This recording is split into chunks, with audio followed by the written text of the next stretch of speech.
अस्सलाम वालेकुम रहमतुल्लाह। गुर्बत से छुटकारा कैसे पाएँ, इसकी आज ये दूसरी वीडियो है। पिछली वीडियो में हमने अर्ज़ किया था कि एक सेल्फ़ असेसमेंट पेपर आपको दिया जाएगा, उसके मुताबिक आप अपने आप को ऐसे एक्सेस करते जाएँ, अपना ख़ुद एहतसाब करें और उसके दोनों सेक्शंस हैं उसको अपने हिसाब से आप देखते जाएँ, फिल करते जाएँ। अगर आपने 60% मार्क्स ले लिए तो आप गुर्बत के ख़त से ऊपर निकल आएंगे। अब आगे बढ़ने से पहले मैं इसकी डेफिनेशन करना चाहता हूँ कि गरीब होता कौन है, इसको ज़रा समझने की ज़रूरत है। बात यह है कि गैबी निज़ाम जो है इस पे मैं बड़ा स्ट्रेस करता हूँ। देखिए, हर जो पहलू है ना, गुर्बत है, अमारत है, इसका एक मादी पहलू है, ठोस सॉलिड पहलू है, एक इसका अल्ट्रा फिज़िकल या इसका एक हिस्सी पहलू होता है। हर चीज़ का होता है। जब आप कहते हैं कि एक आदमी हसीन है, हुस्न क्या है, इसको पहले देखना चाहिए कि हुस्न होता क्या है। तो जब हुस्न के लिए वो सारे लोग जो मादी नज़र रखते हैं, जब वो उसकी डेफिनेशन पे मुत्तफिक होते हैं तो नक्श व निगार, नैन नक्श, ये सारी चीज़ें करेंगे। इसका रंग, इसका कलर, इसकी हाइट, जैसे वो मुकाबला हुस्न अब दुनिया में चलता रहता है, पता नहीं कब से ये फहाशी और ये शुरू है। एनी हो, तो एक तो वो क्राइटेरिया है ना जो आप प्रेजेंटली देखते हैं, हसीन होना किसको कहते हैं। एक इसका आगे हिस्सी क्राइटेरिया है।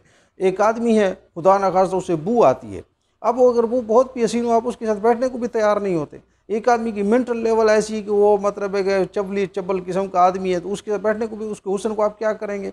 उसके अलावा भी उसमें बुरी आदतें हैं, गिलाजत है, तो उसके मकसद ये है कि हुस्न, जब आप हुस्न की तारीफ़ करते हैं तो सारा पैकेज होता है। ऐसा नहीं है कि बस वो सिर्फ उसके नक्शो निगार है। इसी तरह गुर्बत और अमारत जो है ये पूरा एक पैकेज है। बाज़ आदमी ऐसे भी होते हैं जिनके पास मतलब है कि ज़ाहरी तौर पर उनके सरे महल हूँ, फ्लैट्स हो, पता नहीं क्या क्या हूँ, और वो बड़े गरीब होते हैं।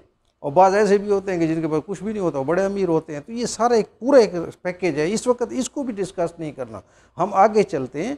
पहले गुर्बत की तारीफ़ करेंगे, गरीब किसको कहते हैं, फिर आगे बात को बढ़ाएंगे। तो अब इसके जब मैं ये मजमून लिख रहा था 3-4 साल पहले, तो उस वक्त मैंने कंपैरिजन किया था तो पाकिस्तान और इंडिया के दरमियान, तो हम यानी इंडिया से ज़्यादा उसमें गरीब थे। अच्छा, अब इसमें जो है ना आजकल एक प्रॉस्पेरिटी इंडेक्स भी आ चुका है ना मार्केट में।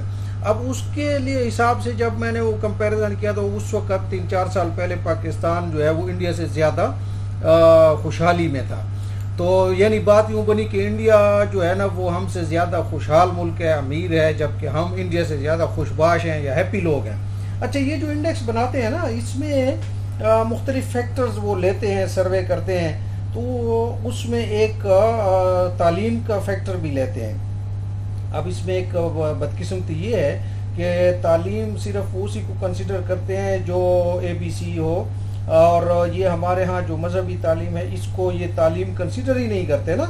यानी मकसद है कि हमारे जो जामिया अशरफिया से शेख उल हदीस मौलाना रूहानी अलबाजी मूसा अलबाजी साहब, जो जिनकी एस्ट्रोनॉमी पे बुक्स जो हैं वो पंजाब यूनिवर्सिटी के निसाब में शामिल हैं, लेकिन चूंकि अंग्रेज़ी उन्होंने नहीं पढ़ी है तो तालीम के लिहाज से वो तालीम उनकी नहीं है।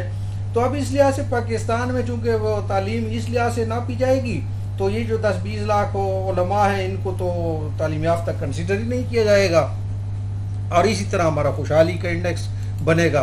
तो बहरहाल अब ये है कि गरीब उसको कहते हैं जो हमारे यहाँ पुराना तस्वर आ रहा है कि जिसके पास ज़रूरियात ज़िंदगी न हो। और ज़रूरियात ज़िंदगी क्या है, वो जो पीपल्स पार्टी का मशहूर नारा है कि जिसके पास रोटी कपड़ा और मकान नहीं वो गरीब है।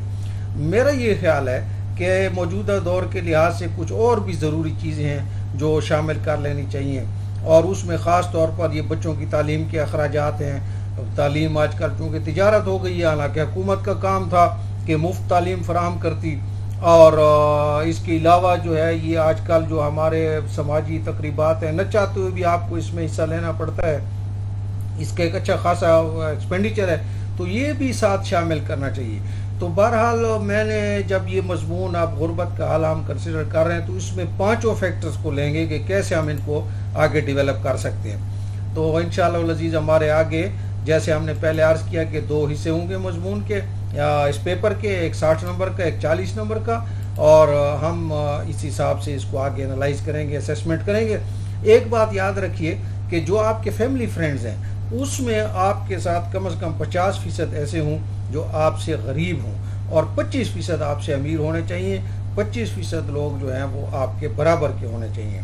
यानी 8 घर हैं तो आपके फैमिली रिलेशंस में से 4 घराने आपसे ज़्यादा गरीब होने चाहिए, तब तो ठीक है, आपका ये काम हमारा आगे बढ़ेगा। लेकिन अगर आपके सारे फैमिली फ्रेंड्स में से सारे ही आपके स्टेटस से ऊंचे लोग हैं तो फिर मैं माजरत चाहता हूँ, फिर ऐसी इस मजमून का नहीं, किसी भी मजमून का आपको कोई फ़ायदा नहीं होगा। इसीलिए अगर अपने आप को इस तरतीब पे लाएं कि जो आपसे गरीब लोग हैं वो आपके फैमिली फ्रेंड्स में ज़्यादा होने चाहिए। चलें जनाब, अब आगे चलते हैं। पेपर और पेन अपने साथ तैयार कर लीजिए, हम पेपर शुरू करने वाले हैं। उस हिसाब से जिस फ्रेज़ को हम लेंगे, जिस पैराग्राफ को हम लेंगे, उसकी नंबरिंग दी हुई है, उस नंबरिंग के हिसाब से आप अपने एहतसाब करते जाएं, अपने आगे लिखते जाएं, और जहां कमी पाएँ उसको आप आगे बढ़ाने की कोशिश करें, अपने आप को और अपने नंबर्स को आगे बढ़ाने की कोशिश करें। इंशाअल्लाह अज़ीज़ आपका ये गुरबत का मसला हल हो जाएगा और अल्लाह ताला हम सब के लिए आसानियाँ फरमाए। अस्सलामु अलैकुम वरहमतुल्लाह।